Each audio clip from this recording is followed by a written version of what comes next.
Okay. Rebel Moon Part 2. I watched it. It wasn't as frustrating to watch as Part 1, but it was pretty close. Based on the scores that it's getting for critics and audiences, people liked it less. I kind of get that. I kind of actually enjoyed the second half of Part 2 more than I did all of Part 1, but yeah. So I'm gonna re-break Part 2 is what I'm saying. I'm re-breaking Rebel Moon Part 2 to make it make sense. I did do this. I did do a re-break for Part 1. I didn't go back and look at it, partially because I think everything needs to stand on its own before it can be part of a bigger thing. I suspect Zach Znyder thinks Part 1, 2, and I assume 3 are going to be part of a bigger thing, but has to exist on its own first. The other reason I didn't go back and watch my Part 1 video is I didn't want to put myself through that again. So I'm just going to ignore / I've forgotten what I said about Part 1. I'm just going to do Part 2. Yeah, so let's look at the chart here. The vertical lines, each vertical line is going to be a row of cards. So it goes, Act 1, Act 2, Act 3. Yeah, actually it's technically it's Act 1, Act 2A, Act 2B, and then Act 3. So, and I'm doing the Dan Harmon story wheel. I'm not going to show the chart like I usually do. It's just these green labels up here. So it's 8 sequences. It's just the hero's journey. I can talk about Dan Harmon's approach to this all the time, but it's basically a Joseph Campbell, adventure journey story. You, character in a zone of comfort, they need something or they want something, go, got to enter the unfamiliar, search, adapt to it, find what they're looking for, pay the price for what they're looking for, return, got to go back to the start and change now that you're able to change because you've experienced something, you've changed something, you've gone from an emotional start to an emotional finish with stuff along the way, plot as well. So most of the stuff I'm going to be talking about today is plot because, editorializing, Zach Znyder doesn't seem to be very good at emotion, especially character emotion and interaction. But more importantly, once you get the plot done, it's really then down to the writer and the performers to get, make sure the emotion tracks with the plot. So I'm just going to try to do plot. If you look across the bottom, I might be blocking it. We have end of Act 1, so we have 1 row, 2 row, end of Act 1. 1 row, 2 row, midpoint. 1 row, 2 row, low point, which is the end of Act 2. And then 1 row, 2 row, end of story. So that's how we're going to do it. These 2 lines on the side are scratch pads. So I'm just going to jump into the plot. If you don't want to go through the plot with me or you've actually seen the movie, which is God help you, I'll put a timestamp on where I start actually breaking the story. But before we do that, we got to go through the plot. So here we go. Movie starts off with a voiceover in space, basically going through the whole plot of Rebel Moon Part 1. Honestly, there was so little plot in Rebel Moon Part 1 that yes, it really did take 2 minutes to go through it, but also it just sort of smacked as like a poor man's Star Wars crawl, except voiceover, and Anthony Hopkins is in it. God, has anybody riffed about the amount of talented, like Oscar-winning and BAFTA-winning people that are in this project, and that it just like proves that if the writing's not there, there's no chance. Anyway, moving on. Second scene we see in pink, and I'll talk about the colors once I start putting more up here, but I do have a theme for colors, ignoring the thing across the top. So everything down here, the colors are important. Anyway, Noble is revived on his dreadnought, and we saw this at the last part of the last movie, but yeah, so they woke him up, Darth Vader style, in like a tank. Next up, we have heroes return to Velt, riding their horse things, and they're greeted by a couple main people of Velt when they get back. It's a whole thing because obviously they just came back from a giant adventure. I don't hate that as an idea, but it's very much anime. The friendship, fight, failure, learn. Friendship, fight, failure, learn. So they're in the failure or the learn, friendship maybe, I don't know.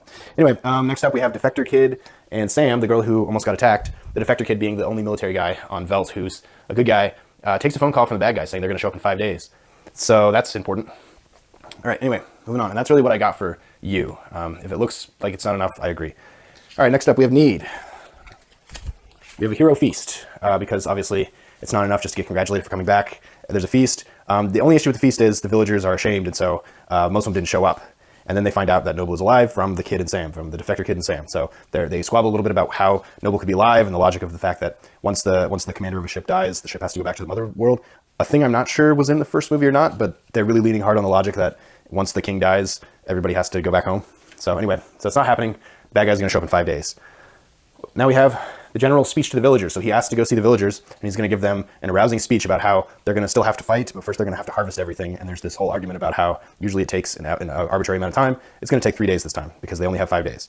Then we have Cora and Gunnar have a quiet moment together because apparently they're a couple. I don't remember if in the first movie they were a couple, but maybe. They're a couple in this movie, and that's an ongoing thing.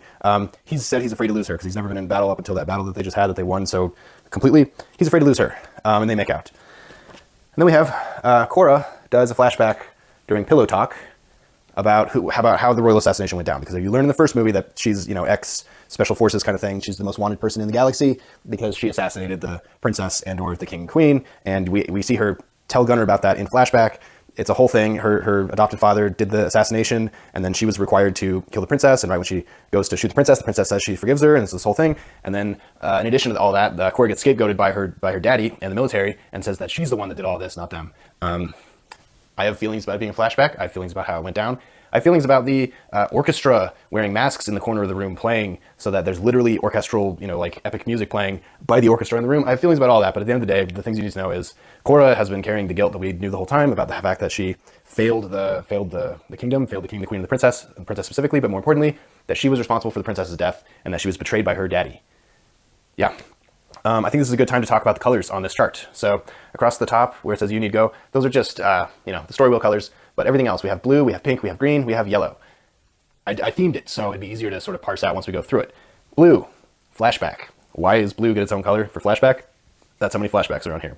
Red, the bad guys, the B story. I figured pink, red, that's as close as we can get. Green, good guys, the main story. So green, good guys, pink, bad guys, that's as close as I could get. And then yellow is sort of miscellaneous / emotional scenes. Usually, when I'm putting these charts up, emotional scenes are in the whole thing, but this movie is set up so that there's only specific moments of emotion. And so basically yellow means a plot point that doesn't involve action. So blue is flashback, yellow is plot point that doesn't involve action, green is good guys, pink is bad guys. That's how we're setting it up. It's going to look weird in a second, I promise. Anyway, that's the end of need. So the last thing in Act 1, in my opinion, is Cora tells Gunnar via flashback, which is the thing that's been happening in both movies, about the killing of the royals. So there we go. Feels small. I agree. Feels small. All right. Now we're at go. Go has a lot. Starts with the harvest montage. Now the harvest montage goes on and on, but I'm giving it its own scene just to be a little bit extra shitty towards Zach Znyder because I don't hate montages, but the fact that there's a bunch of montages and a bunch of flashbacks in this, I think is at best lazy writing and at worst incredibly incompetent writing and how did nobody get involved. Start the harvest. Start the harvest is montages. I forgot that I had another color, orange. Every time you see orange, that means montage. Blue means flashback, orange means montage because there were so many flashbacks. I didn't think I could do all of them the same color as the montages, so flashback montage. Anyway, harvest montage. Harvesting grain. Did you ever want to learn about sci-fi harvesting grain? The old way that it's been happening since human existence? Well, we're starting the montage. Then we have the bad guys again. Noble takes command against Doctor's orders. It's a whole thing. He kills one of his doctors, and he's really proud of the scar that Cora gave him. That's just like a golf ball shaped hole in his chest, and he brags about how once she's dead or whatever, that he's going to show everybody his scar and say, see, the scar gave her scarred me on my scar. And it is that. Next up, we have the montage continues of the harvest. Did you ever want to learn what the process is going from farming grain to harvesting grain? Excuse me. We're going to hit some major points. We're also going to leave out some major points, but we are going to harvest. Next up, we have an emotional scene. The sword lady and this little SS youth, let's be honest, blonde kid have a weird interaction because this little blonde kid likes her, but she doesn't like kids because her kids have been dead for a long time, and that's her whole backstory. I'm foreshadowing. Also, the general's alcoholism. We knew from the first movie that the general is an alcoholic, although in this movie we didn't see that at all, except he carries his flask around, except this time he pours out his flask and dunks it in the water barrel, and so he's drinking water out of his flask. That'll come back too. Sloppy, sloppy, sloppy. Anyway, montage continues. Harvest. Did you want to learn about harvesting grain and what's involved in a space world where they're using 1100s technology? We got more of it. Then we have the Empire, the bad guys. They check in with the kid who's the defector. They call again basically on the same line and say, hey, everything good? And he goes, yeah. And then when they hang up, Noble, the bad guy, goes, the Scargiver's there. I know she's there. We got to go there. Clearly he's chosen his fate, so we're going to have to kill him too because he's a loser. All the other guys are probably dead. Montage continues. Harvest. Yeah, that's for real. That's how many. I mean, technically it's intercut because it goes harvest something, harvest something, harvest something, harvest. But it's an intercut for basically an entire 15 minutes. So I'm calling, as a shitty person, I'm calling them all their own thing because I really want to call to attention the fact that is the whole point of a montage is you fast forward through the parts that if you slow down would be mundane and boring. That's how I think of montages. So you need something essential, usually something visual to understand it.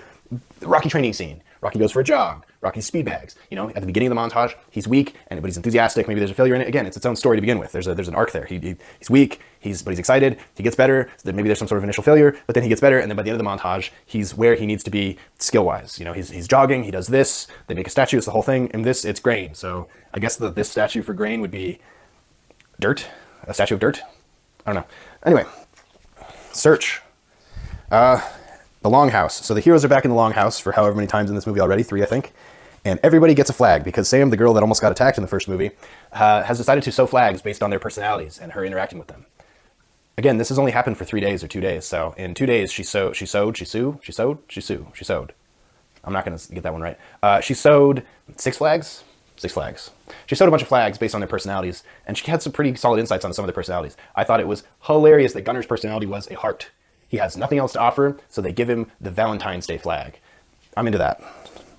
Anyway, everybody gets flags. There's real high emotionality. Everybody's on the edge of tears. And then we have an emotional moment where the general sings. When I was watching this with my brother, he commented that he was afraid to make fun of it in case that this was like Digimon Hansu's like actual native tongue and this is like a real song. But best we could figure, it's not a real song. It's completely made up and it's insane. While that's happening, the feral robot, who I'm not even sure we've seen in this movie yet because he's got antlers on, the feral robot from the first movie, best character in the first movie by far, is watching from a hilltop as they're celebrating. So I think the vibe is supposed to be, is he a good guy or is he a bad guy? Obviously he's a good guy. I mean, obviously he's the most interesting character in the whole story, but we haven't gotten to the feral robot yet. We just have general singing, and the whole thing's pretty cringe and embarrassing, if I'm being honest. Anyway, moving on. Montage again. That's right. We have a 1, 2, 3, 4. We have a 5th montage, or 2nd, depending on how shitty you are. The general rings the bell, and it's a montage about training, weapons, defense. The first part of the montage, everybody is making bullseyes and perfect slices with their slicing stuff. Everybody. Again, Rocky training, he's not very good at the speed bag at the beginning of the montage, but by the end of the montage, he's a pro. So why you would have everybody, the first time they awkwardly pick up the gun where they correct the girl, move her elbow in so she can aim better, and then it's a perfect shot. You're missing the point, Zach Znyder. The point is, you go from bad to good. You don't go, oh my God, I'm already good. Holy crap, I'm a superhero. Man, I should have addressed this years ago. So anyway, that happens. They're also digging trenches. Trenches is a big part of it. I don't understand why trench warfare was such a big part of this movie, considering that's an archaic thing anyway.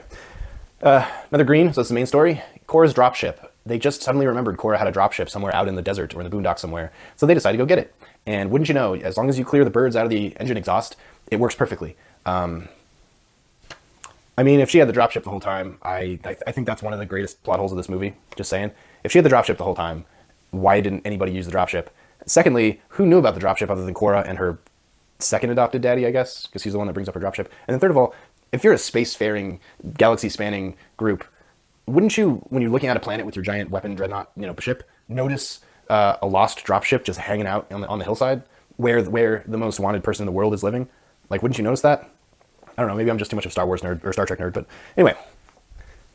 Then this, and as much as I've been taking the piss out of flashbacks and montages, I gotta say, this one, therapy flashback session, which is run by the general, I would like to teach a college class on filmmaking on the therapy flashback session.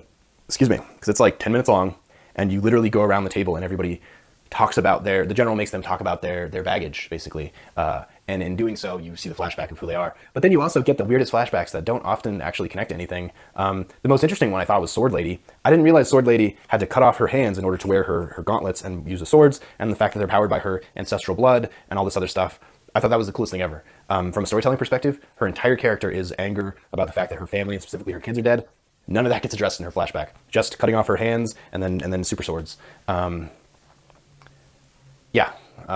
trying to think what else. The General's one was really awful because this whole time he's supposed to be this derelict, embittered, paranoid, alcoholic general who his men abandoned him or whatever, and you see his men just get blown up as punishment for him not wanting to do something. So that's like the opposite.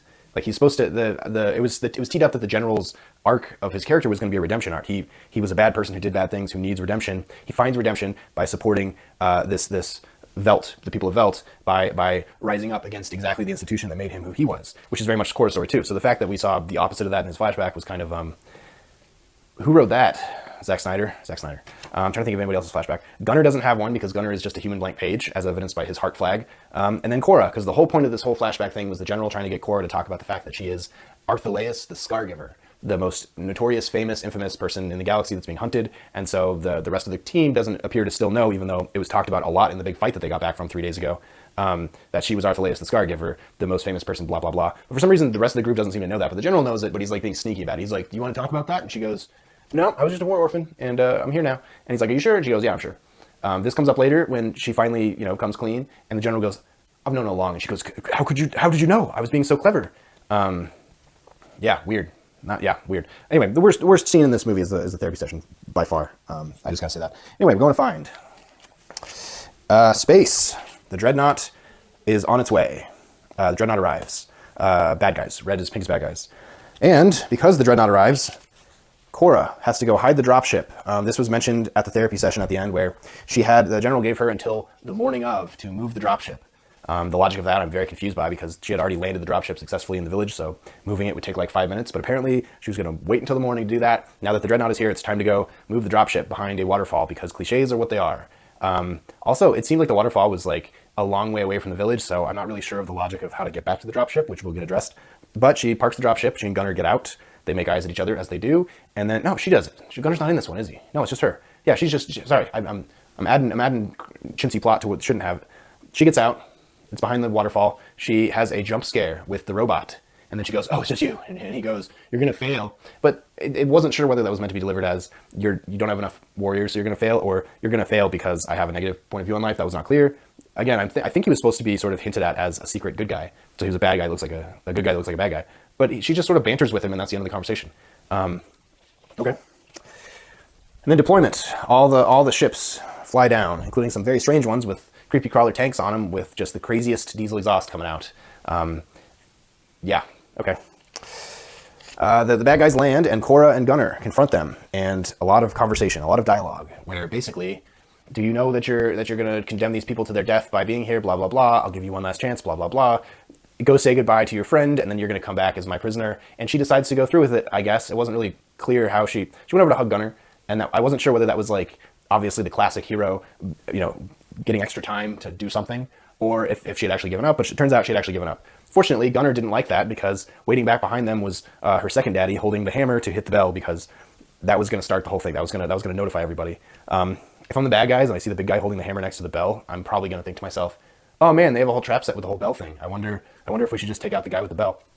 Doesn't get addressed, but Gunner, in wanting to have this fight because he doesn't want to lose Cora, steals her gun and then makes the craziest lucky shot on Earth with her gun that hits the bell, that notifies everybody, and then all of a sudden the trenches open up and people are firing bazookas and all sorts of stuff. It's a big ambush on the bad guys. They blow up one of the dropships right away. It's a whole thing. It's the beginning of the giant set pieces, the land battle for the rest of the movie. Very weird logic to get there, I gotta be honest. Anyway, fight begins. Yeah, shoots the bell, fight begins. Immediately when the fight begins, instead of fighting, Cora and Gunner get back together and they decide they need to go get the dropship now, so they get on a horse to go ride to the dropship. I feel like I needed a reason for that to happen. I feel like something should have, a boulder fell in their way or something to block them from being in the fight, and so plan B was go to the dropship. It never occurred to me that plan A would be this dropship that she sort of jankily hid behind a waterfall, but apparently that was plan A. Didn't translate as plan A to me, but they're gonna go. So they're taking a horse to the dropship that she had just come back from, mind you. The engines are still warm. That's how much time has passed.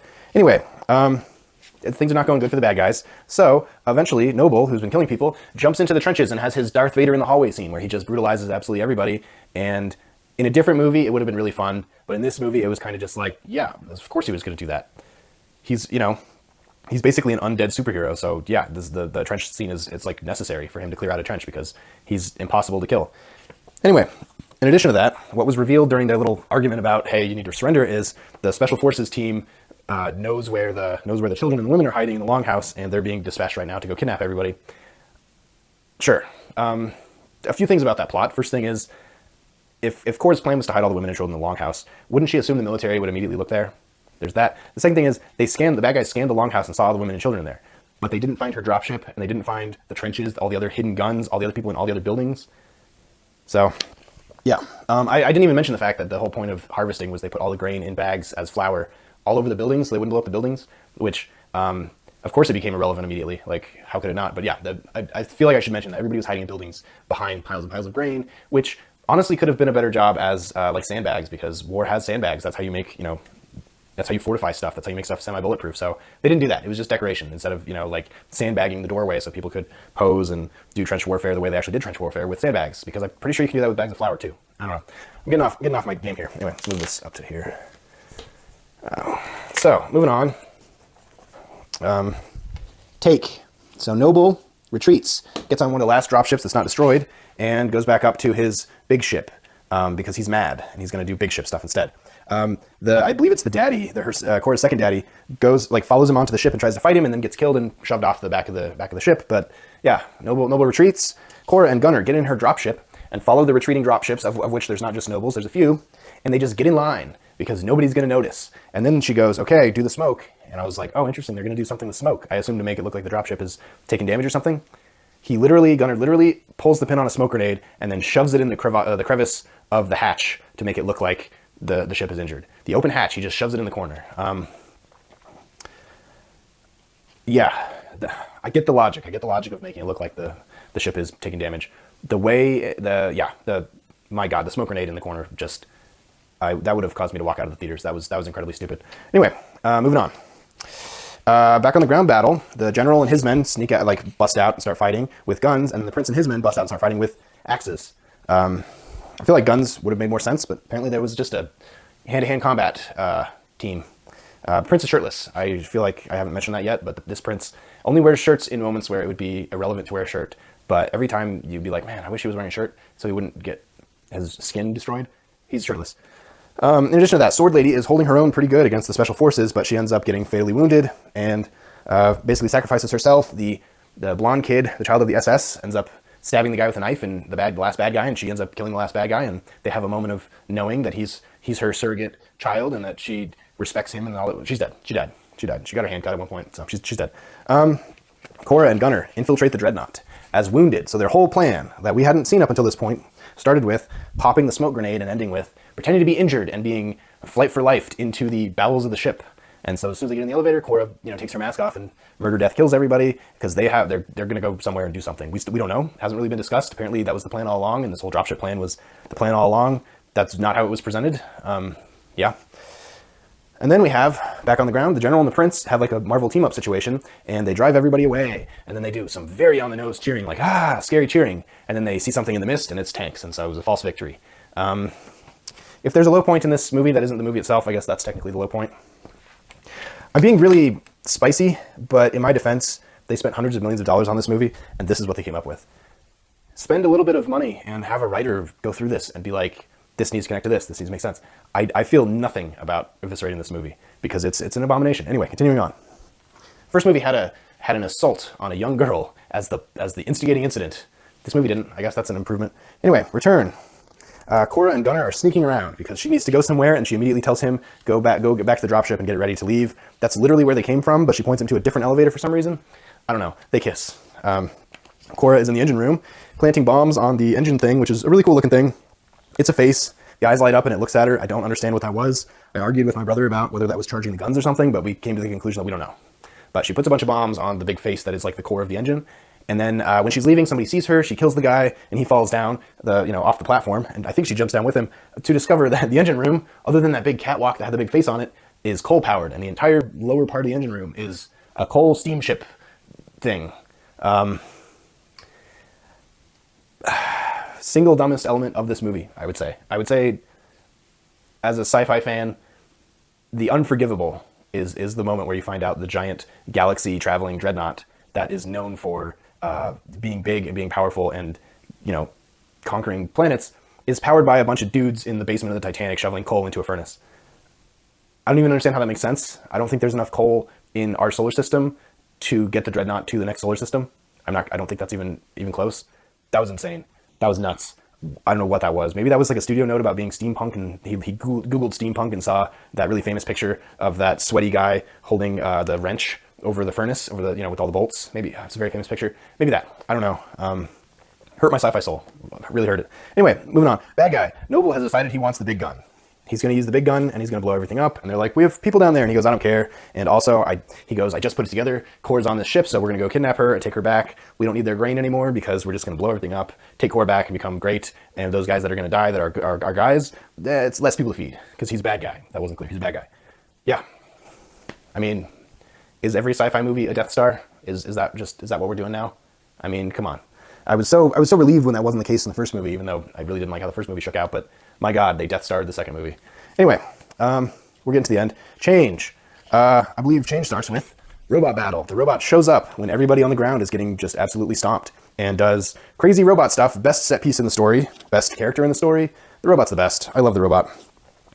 Big gun is aiming, and it takes a while. There's also a really great visual gag that definitely Zach Znyder didn't notice, but I'm sure his editors and VFX people were just church giggles laughing every time they saw it. But there's a guy who's using, it's in the film industry, it's called a geared head tripod. And you have, this is pan, and I believe this is tilt, or it's reversed, I forget. But the idea is you spin a wheel and the one thing goes up and down, and you spin another wheel and it goes this way. And this guy is doing this motion at waist height while looking through binoculars.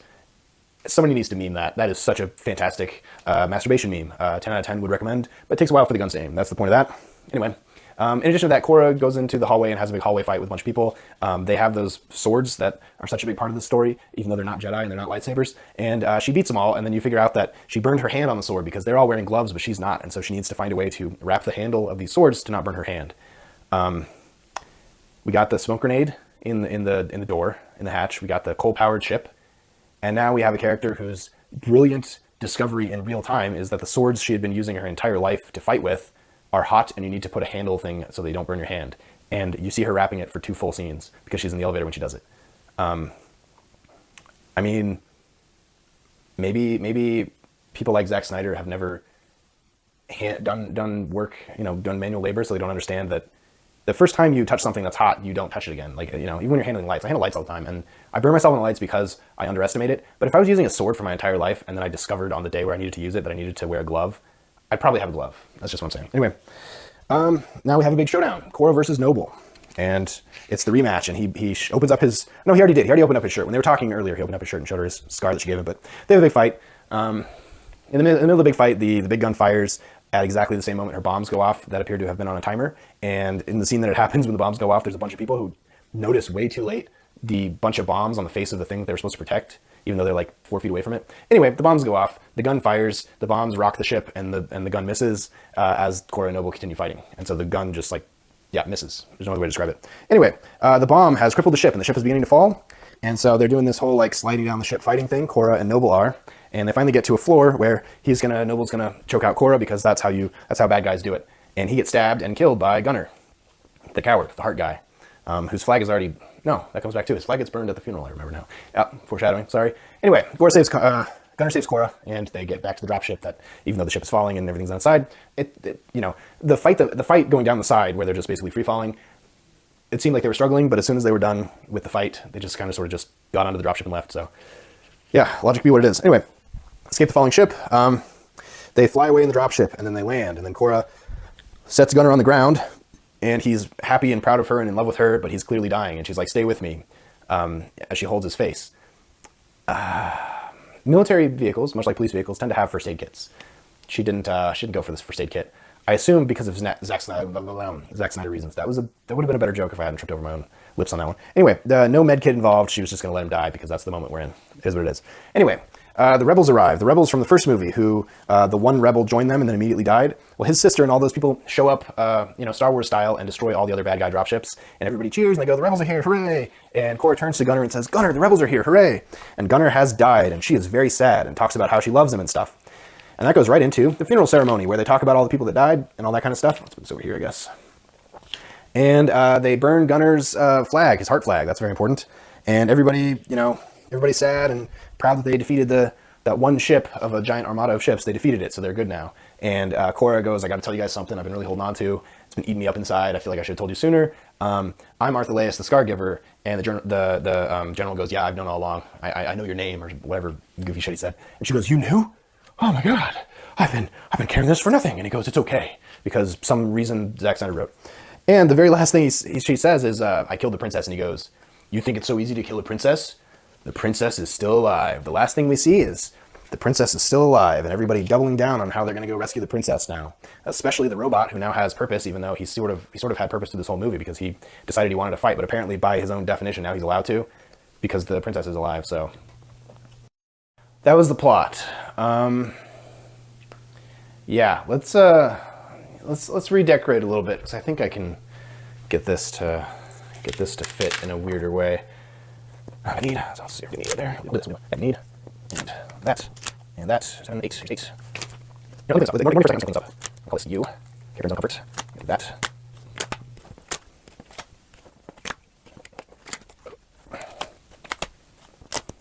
Okay, back one. Go is pretty much fine. Take is also pretty much fine. And then Act 3, obviously this needs to be here. Okay, so let's talk about the plot for a second.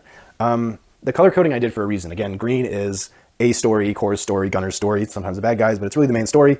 If you look, there's a little bit of A story in the front, and then there's a tiny bit in the middle, but also everything's kind of A story, so that's not a huge deal. And then it just all becomes A story. So some movies are like that. Usually you want a little bit more of a dispersion, especially when, you know, I'm actually okay with most of the finale being just the A story, but the rest of the stuff, no. B story, actually I don't have a problem with because it shows up periodically. Sure, and then obviously B story is a big part of this too. So that's pink. Flashback. It starts with a voiceover explaining the entire plot of the first movie. Fucking why? Then we have the pillow talk flashback where we actually see the royals get murdered. Okay, based on how she described it, it really doesn't seem like that's how it went down, but that's what we got. And then we also have the therapy flashback session, which is like 6 flashbacks. And yeah, again, they all undermine the lore of the characters to begin with. So why? I don't know. This entire thing could be a conversation about, maybe I'll do a video on that. Maybe I'll do a video talking about how this is an example of flashbacks being so poorly handled that they undermine and reverse the actual point of the movie, because they really do. So you could say the same thing for montages, except montages at least take place in the present, so I can respect that. But yeah, we either have, I believe, 2 montages or we have 5, depending on how you hash it out, because we have a lot of harvesting. But the reason I did multiple, other than I'm just a dick, is the montages for the harvesting kind of take a while. So I feel like they kind of needed a card. If anything takes more than like 30 seconds, I feel like it probably needs a card. So a lot of montages in the beginning of Act 2. Yeah. I guess you could argue action sequences could sort of be montages later, but they're not because they take place in real time. I don't know. What else? The yellow cards, the yellow cards are sort of the character moments that I feel like should have been more of a focus of the movie, especially prior to the finale. I think the closest one to actually having accomplished what it was trying to accomplish was the sword lady's relationship with the little blonde kid who looks like a child SS officer. That one kind of worked because she's annoyed by him, then he's nice to her, and she's sort of coming around, and then she has to protect him, and then he saves her, and so she protects him. So I feel like that actually, in a really ham-fisted, year one of films go away, actually almost kind of worked. The rest of them didn't. There was the general who became sober, and you find out at the end of the flashback session that Cora calls him out for having traded water for his alcohol. And so much so that the shirtless guy takes the guy's flask and drinks it, and he goes, "It is water. I had no idea. He was drinking it like it was alcohol," because he grunted every single time. So that one didn't work. I would say the whole dropship sub-story didn't get set up correctly because it seemed like an afterthought. The whole dropship of it all seemed like an afterthought. But more importantly, the things that he literally pulls the pin on a smoke grenade and then shoves it into the corner of the hatch to make it look like a crippled ship. That was insane. That was not good. What else? I don't actually have a huge problem with the logic of the fight because war fights are war fights. That's the big set piece, that's the big expensive piece, and it's usually the sort of payoff of when unique fighting characters fight uniquely. That's what Marvel heroes, superheroes are. This, I feel like, was a lot more mundane. The trench warfare thing was really, I don't know. The shooting of the bell to start the whole thing, yeah. I get the sort of the medieval reference of it, but also it's like, all these guys have guns, and they're watching the bearded guy, like, about to strike the bell with the hammer, and nobody was like, "Hey, I think we're gonna get ambushed because he's gonna hit the bell and that's gonna notify everybody to go." Like, this is like, what, I don't know. Okay, what else? Let's just look at this. Well, Act 1 is really short because in theory so there's 45-ish cards. You could probably call it 40, which is hilarious because it's actually a correct number according to Save the Cat if you fold the montage into one. But 45-ish cards, 4 cards for the first half of Act 1, 4 cards for the second half of Act 1. That's a little short, 8 versus 10, whereas the next one is 2, 4, 6, 7, 8, 9, 10, 11, 12 cards for the next thing instead of 10, so it's a little heavy. But then it keeps getting heavier. The next one is 1, 2, 3, 4, 5, 6, 7, 8, and then 1, 2, 3, 4, 5, so 13 out of 10. And then again, depending on where you call return and change, you have either 3 and 2, 4, 6, 8, 3 and 8, so an 11, or you have 5 and 6, which might actually be the right size, depending on if you call that last card its own scene. So, now that I've properly taken the piss out of it, what do we fix? Well, we're gonna have one harvest montage. That's what we're gonna do because we don't need to see how the sausage is literally made. So we're gonna have that one there. That's gonna be the only one. And the only other montage is the training montage. So we have 2 montages and they're connected, but it's also important because this is the getting ready. Yeah. Flashbacks. I don't hate this, but it's weird. So maybe it's a little on the nose for my writing, the voiceover explainer at the beginning. The flashback of what happened with the assassination is insane. It's totally insane because it basically is the opposite of what it's doing, but for the sake of it's giving us more information than most of the story is, I guess we'll leave that flashback in. The therapy flashback session, no, absolutely not. People don't talk like this, characters don't talk like this, and also, you know, unless you live on YouTube and you're literally going, do you remember that time? And then you put a YouTube clip. Everybody else at the table isn't going to see what you saw. And the way it's presented is, it's literally that. So yeah, I don't know. I was thinking like 300 Zach Znyder did this. But the difference was, other than the fact that somebody else wrote the story first, is every time there was some sort of narration and a flashback, it was from the point of view of the one-eyed guy who survived the whole thing, who was telling the Spartans on the boat because they were going into the new battle. That was the whole point of 300, was these 300 Spartans sacrificed themselves in order to delay the Persian army, in order to get the rest of the warriors together for a second attack later down the road, condemning themselves to death. And then the one-eyed guy has to tell the story. He has to be the one to tell the story. I forget his name. So that, you know, narrativized montage, or narrativized flashback, I'm actually okay with. Here, everybody has narrativized flashbacks, and I don't, for fucking why? Like, what are we doing here? I don't understand why we had to have the bad guy's phone call twice. So I'm thinking probably the second phone call is good. So this phone call, and then we'll get rid of this phone call. And then we just need to move this phone call up probably, because that'll probably be the last thing of part one. So maybe we could even move this away, because this flashback doesn't actually add anything to the story. Let's put it on the scratch pad. I'm not really sure where I would put that. Yeah, so, but the Empire checks in, and so that would get everybody going and be like, holy crap, things have escalated. I lost my pen. I don't know where I put it. There it is.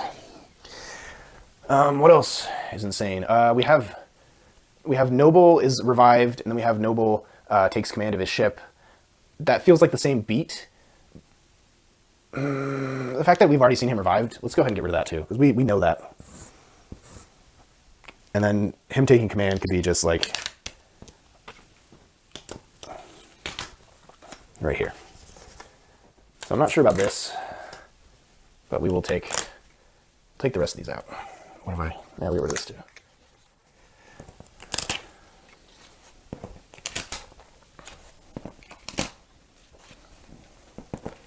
Therapy flashback. Awesome.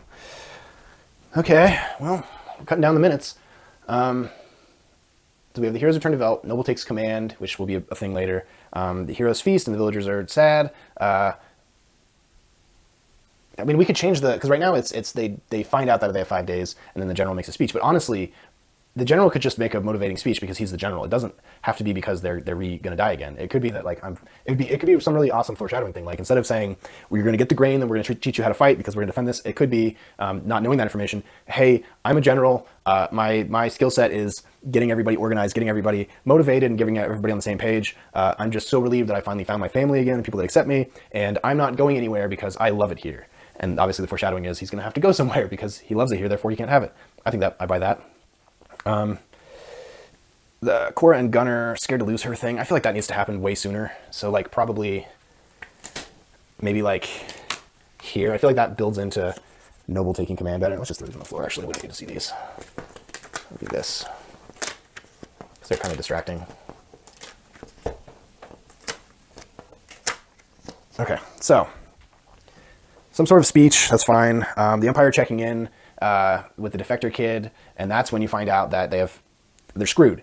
They're screwed. And so that's really when the speech to the villagers needs to happen. So maybe the hero's feast is where he talks about being settled, and then that's where the general speech is. And then we have the harvest montage, because fucking course we do. We have the small moments with the sword lady and the blonde child and the non-alcoholic water. Sure. We probably need more bad guy stuff going on, but who knows? Maybe I'll add that. I'll say bad guy scene. Probably there. And what else? The everybody gets a flag thing only makes sense if more time has passed. And I feel like it's the last thing that needs to happen. So if we're going to do the flag thing, which I really don't think we should. Oh, power just went up. Hold on. That's weird. I don't know why the power went up. Okay. If we're going to do the flag thing, that needs to be probably the last thing, because it's going to be bittersweet, because it's like you've been welcomed to our community, you're part of the community now, you're being recognized, but also this is the last moment of peace you're going to have, and you're going to be, you know, some of you are going to be removed from the community, as our community members are going to be removed also. Yeah, so recovering the dropship, I feel like it probably should stay where it is. Well, honestly, no, it should probably be, I mean, it needs to be multiple pieces. Like that's another thing that I have a problem with in this movie specifically, but I consider it just sloppy, or not even sloppy writing, not understanding cause effect, which is you introduce the problem and then you pay off the problem in the same scene. In the case of the dropship, that could be a couple scenes, because, oh, by the way, I have a dropship. Is it working? I don't know. Or didn't you have a dropship? That's the first scene. And then the payoff for that scene is, oh my God, it's so hard to get this dropship out. That's a whole thing. We just have the dropship. Oh, remember the dropship? I got it. I brought it back. So I feel like that needs to be two scenes, but so we'll have dropship recovered. And I'd say maybe there. I'm not super happy about that, but we need to also mention dropship.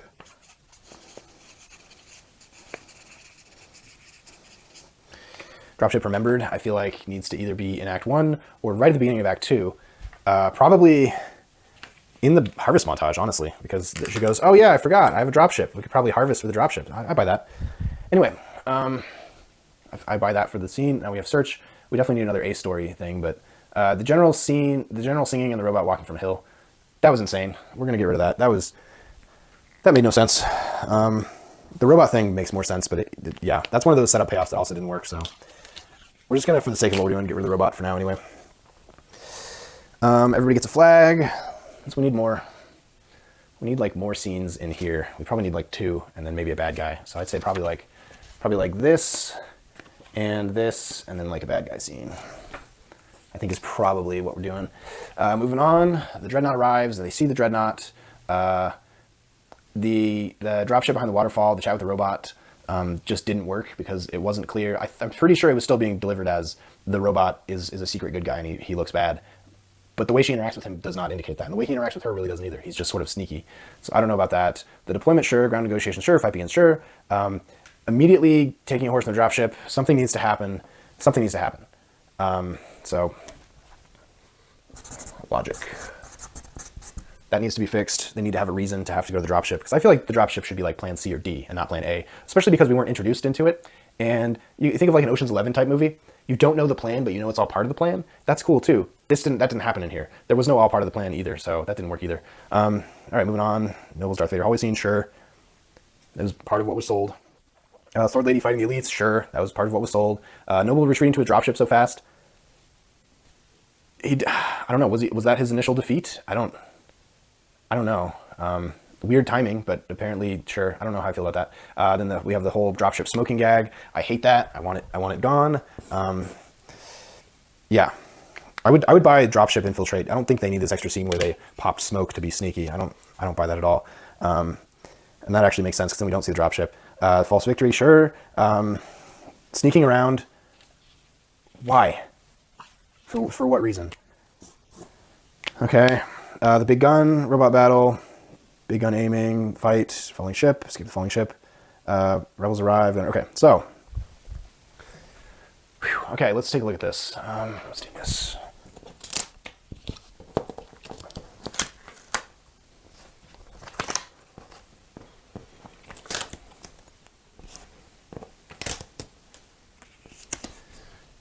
All right, so the heroes return to Velt for a hero's greeting, sure.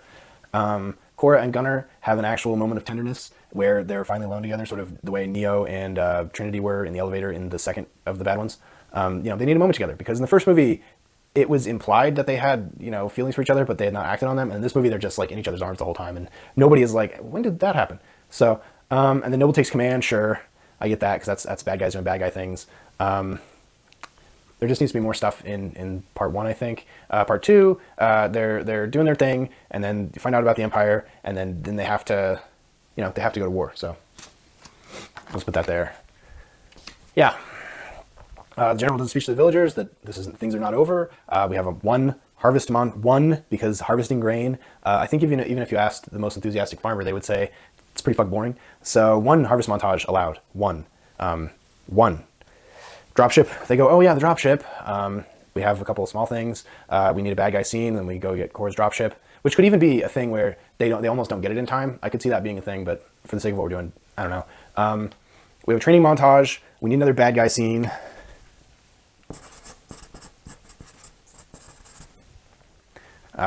Everyone has their sort of Last Supper, if you will, where everybody gets a flag, which would make a little bit more sense because they had spent more time with each other now than where it was. And then all the stuff on this side I'm actually pretty okay with. So it's basically the first half of the movie, which was sort of our complaint when we watched it, my brother and I, because the complaint was the first half of the movie is slow and boring, exactly as the first movie, whereas the second half of the movie stuff actually happens, even though the logic of it is, makes my head scratch a little bit. Yeah, so I guess the question is, how do we get to this big battle? I think this is you got to work backwards. So the last thing is the dreadnought goes down. So the thing before that is we need to take the dreadnought down, and so that needs to be one of the last things. But the way it's set up is Korra is taking the dropship specifically to take the dreadnought down. That seems like it should be the last thing. If we go back a little bit, then it's killing Noble, and so the way Noble escaped is he escaped back to his ship, and so that's why Korra has to go back to her ship, go back to the dreadnought, is because Noble escaped back to his ship, which should have been a last play. It should have been I'm screwed, I have to go now. If we back up before that, that's you got to kill Noble. The way it's set up, Korra and Gunner immediately after the initial chaos go get the dropship, just abandon their people to let Noble slaughter them. They shouldn't be fighting Noble there.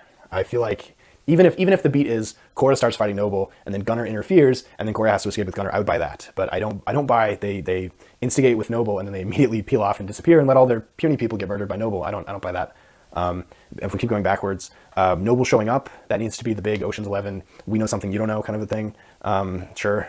And that's going to be on both sides. They're going to have all the secret stuff, and then Noble is going to have placed bad guys in strategic parts, which he had done, but because we don't really see the bad guys closing in of it, because we watched them all land, we didn't get that. So I think for that to work, the special forces at the Longhouse needs to be a reveal.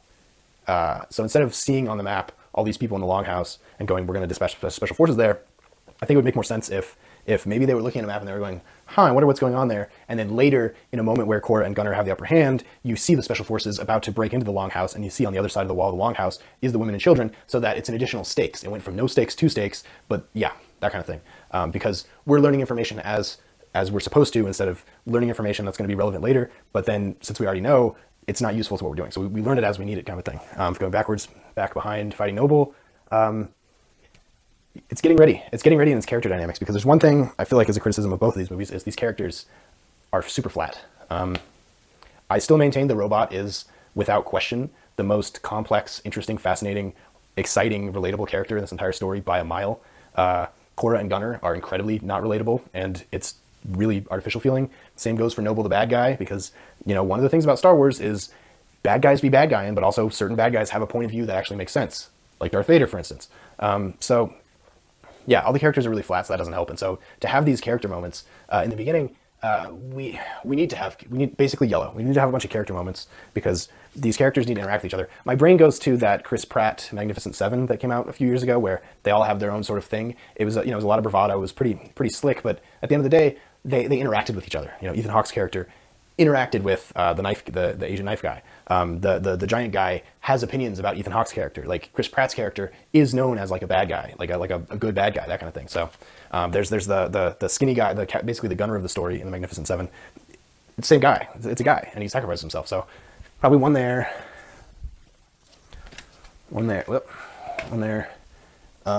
Yeah. So the heroes return to Velt. We see Korra and Gunner maybe. This could be the beginning of the relationship. Honestly, I could totally buy that. This movie starts with, excuse me, they're back at Velt. Korra and Gunner finally have a moment to each other, to themselves, having not had that up until this point for this entire adventure that they just came back from. And he goes, "I have feelings for you," and they make out. I don't hate that because it gives stakes to both of them, because now they have something to lose. Good thing they're in a place where they're not going to lose anything. And then Noble takes command, and obviously stuff's going to go wrong. I actually buy that. I like that a lot. And we have another character scene, probably between all the heroes that have been hired. Shirtless guy, knife lady, the little sprite person that paints his eyes. That I haven't mentioned this entire story because he doesn't really have much of a story. He's just kind of there. All these characters need to have friction, need to have collaboration. They need to have stuff going on because they just met. They're still ostensibly strangers to each other, and they think they've finished the war before it's even started. So there needs to be something there. Moving on into the need. There's something wrong. Maybe Korra, in the back of her mind, is like, maybe they're going to come get us. come after us, because even though I think that's when somebody comes up to them and goes, "Why do you think this is over?" And Cora goes, "Oh, I'm an expert of this for reasons I can't get into because of my dark past, but it's a standard procedure that when the boss of a dreadnought dies, that the dreadnought has to go back to the mother world because they need to get a new boss." I could see somebody at the table being like, I'm a villager who doesn't know this. Can you explain this to me? And then she does, and I would accept that. And I think in under need, that's where that would fit. That would also sort of seed the moment of maybe we're not as safe as we thought we were. And then the hero feast, where you find out Noble is alive and he's coming in 5 days. Actually, that's going to be later, because that's going to be this.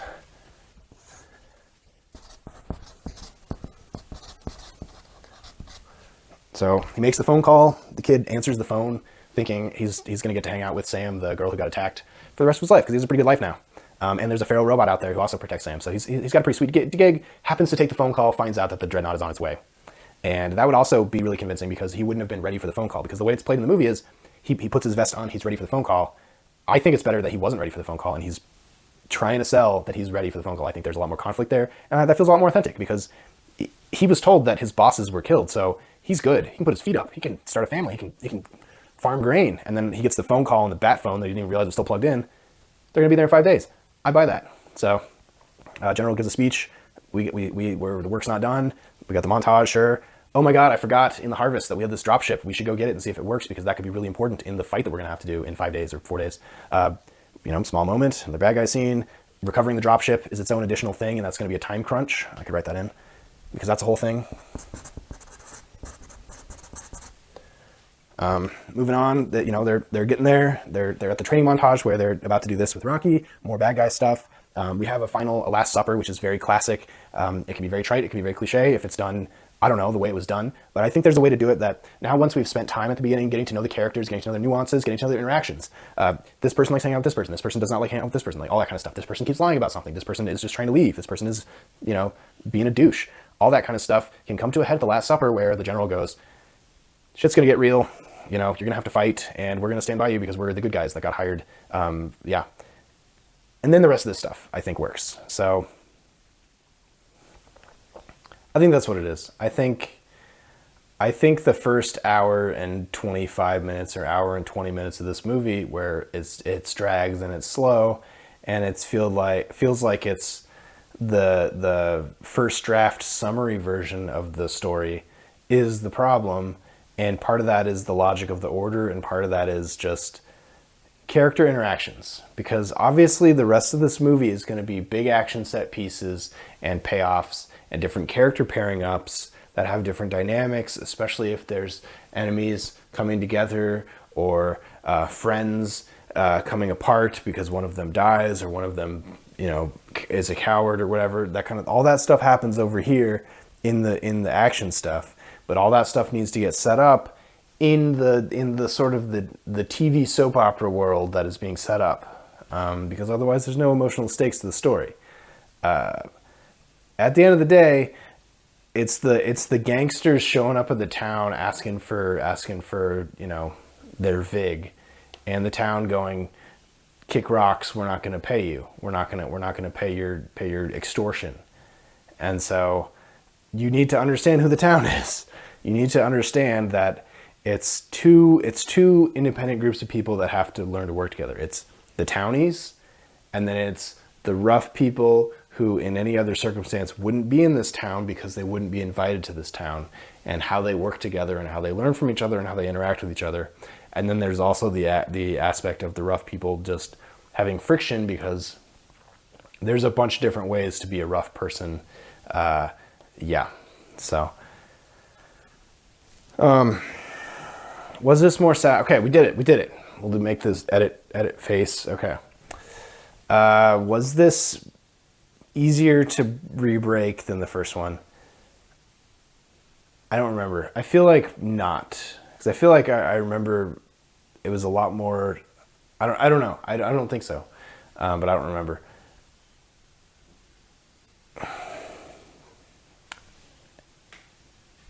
I'd be curious as to how much time was set on the second half of this movie for the set pieces, because obviously the visual effects people, it was a huge undertaking for them, so they got the majority share.